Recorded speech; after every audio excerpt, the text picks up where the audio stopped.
Rev up your engines!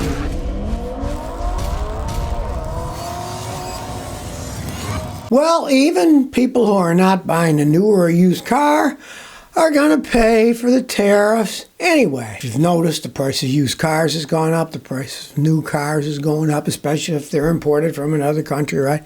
Well, everyone else is going to pay too, because a lot of the car parts come from overseas will have tariffs on. Plus, I've already seen here in the United States, people already have parts, they're starting to raise their prices even though they're not coming from China, they're already here, right? The tariffs collected at the border, these don't have tariffs because they're already here, but people are greedy, right? So if the price of the parts goes up, the price of repairing your cars goes up. So you'll pay more when you get your car repaired. And also, you will pay more for your car insurance because you get in a wreck, the insurance company has to fix the car. They have to use parts.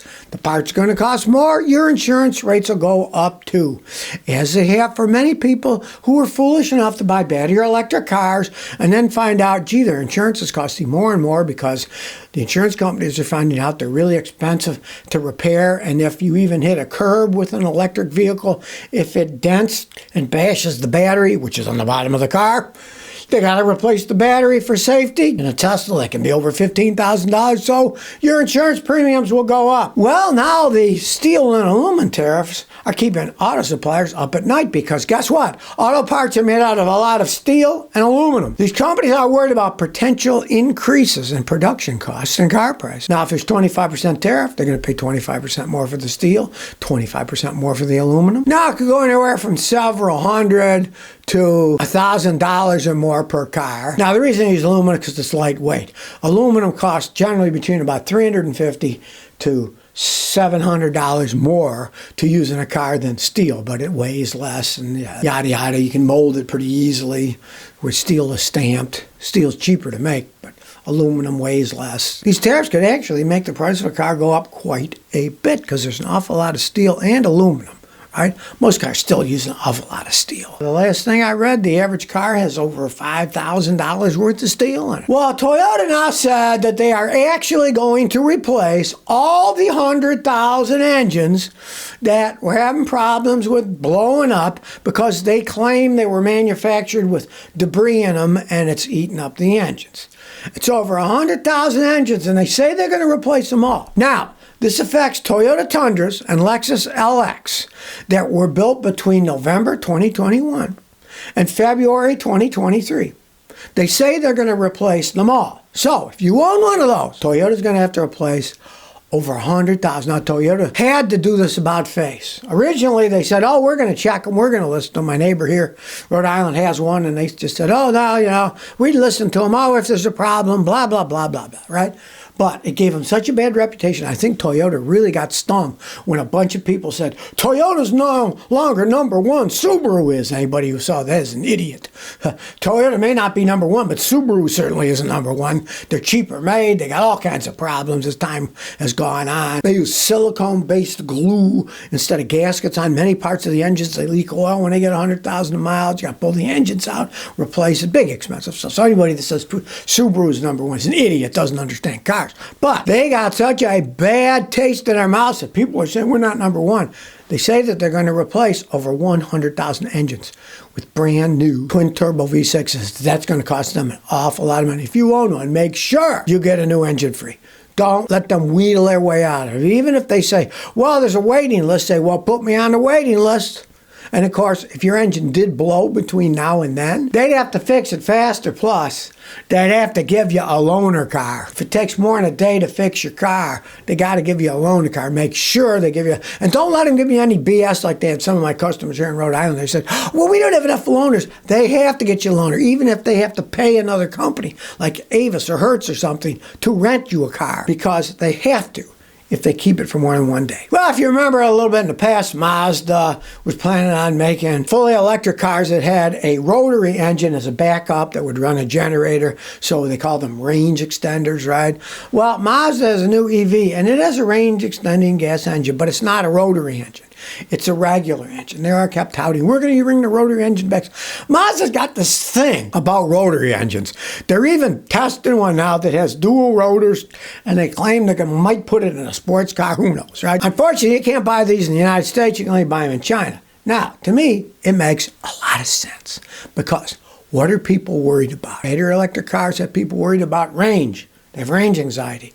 If you've got a gasoline motor. Now, it's not like they had to make it really complicated, which would have cost a fortune.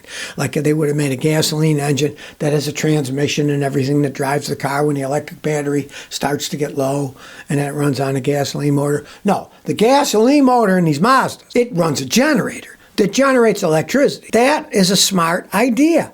So many people would have range anxiety, and it's a great backup system, right?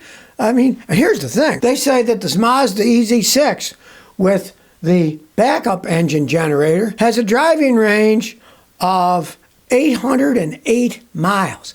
Now, that is a driving range. Even I don't care to have that much. My butt would be too sore. My wife would be screaming, pull over, we got to get something to eat. We got to use the bathroom. 800 miles driving nonstop is insanity, right? But at least you have the ability to do it. And so when you're traveling around to, say, next gas station, 80 miles, you're not worried about it. You got a lot more. Now, they're not bringing this particular one in the United States yet. And actually, it's not even a Mazda. There's another Chinese company that's making them, and they're rebranding them as Mazda. They do a lot of that stuff around the world now. I mean, there are little delivery vans in Europe that say Toyota on them, but they're actually Fiats. They're entirely made by Fiat. But Toyota's got some deal going that they put the Toyota emblem on them, and I think Toyota's diluting their whole idea of quality Toyota by selling totally Fiat-made vehicles, calling them Toyotas. They don't sell them in the United States, but they do it in Europe. Well, if you're a Volkswagen fan, which I am not, Volkswagen is now ready in hybrids to sell in the United States. Now, they're not including plug-in hybrids, the one where you can charge them up and then drive on electricity for 55 miles or whatever, if they got a big hybrid battery for the plug-ins. These are regular hybrid cars. Volkswagen's coming late into the fray here. Everybody else has had hybrids for a long time. Toyota's had them for 3 decades. Right? They've been around a long time. Volkswagen's slow on the mark on this one. I guess the Germans made a big mistake thinking, okay, we got gasoline and diesel cars. We're going to go to full battery electric cars and forget the in-between hybrids. Well, the battery ones are kind of falling by. Volkswagen's losing a lot of money in their electric cars here in the United States. Nobody wants to buy them. They can't sell those ID.Buzz little micro vans that everybody thought would be popular. They're not. Right? So they're finally giving in and saying we're going to start sending hybrids into the United States. Right? Well, it'd be kind of funny if they do keep these tariffs, right? That they bring them in way too late. Well, now they're being tariffed, right? Because these hybrids are made overseas. They're not made here in the United States. So, hey, if they bring them in and the tariffs are too high, it's going to be hard to sell when you got competitors such as Toyota, who's been making excellent hybrids for 3 decades. Why would you want to buy something? Oh, they just started selling Volkswagen hybrids. Should I buy one? Listen to Scotty. Never, ever buy something the first time it comes out. I wait at least 5 years. They make so many mistakes on new cars. I would never buy a new design that they just brought in. Well, Chevrolet announced the new pricing of their brand new Chevy EV Silverados, right? The pickup trucks that they can't sell, right? Now, the cheapest one is $55,000, and the ones that everybody want are like $88,000. They lowered it by a few thousand, but they're still overpriced junk that nobody wants. Now, is this affecting many people? Not really. In 2023, Chevy only sold 461 EV Silverados. A massive failure, right? Now, in 2024, they sold 7,400, right? So they sold a lot more, but still, 7,400 vehicles sold. It's not worth their while to produce them if they're only selling 74. The research and design and building these battery electric cars and all the expense, people don't like them. People want a Silverado. They want a big V8 pickup truck they can go all over the place with. For example, they put those turbo 4-cylinders in those Silverados. Massive mistakes. I've seen some of those things blow up at 26,000 miles on them. People want the V8s. They don't want a big electric pickup truck. And even though their prices, they said they lowered them some. Hey, the fancy one's still $88,000, and the basic run-of-the-mill one's still $56,000. This is not what Americans want. A big electric pickup truck. Americans love big pickup trucks, but not big electric ones. Well, it's 2025, and Volkswagen's already recalling the 2025 ID.Buzz, that little micro van that they can't sell, and now they're even telling the dealers, wrap them in two-tone colors because they look better that way. Why didn't they build them that way? No one knows. Well, this recall is kind of funny. It turns out that the brake warning light isn't the American law. Right, it has to say brake, right? It has to say brake. Now, in the United States, you can have various warning systems for your brakes, but you have to have one that says brake for the brake system. There might be another one for ABS or whatever, but it's got to have a separate one that says brake.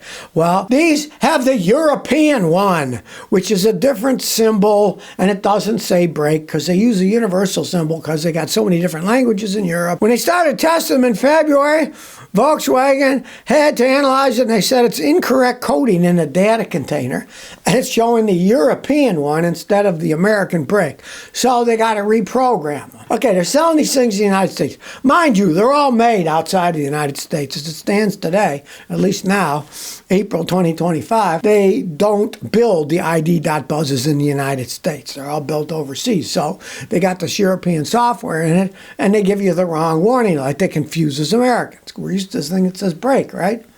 You'd think they would have figured that one out, but I guess they're in such a rush to get these things out. They rushed it so much, they really rushed it too much. They should have done a little research and said, you know, the Americans don't want these ugly one-tone ones. They like the two-tone ones.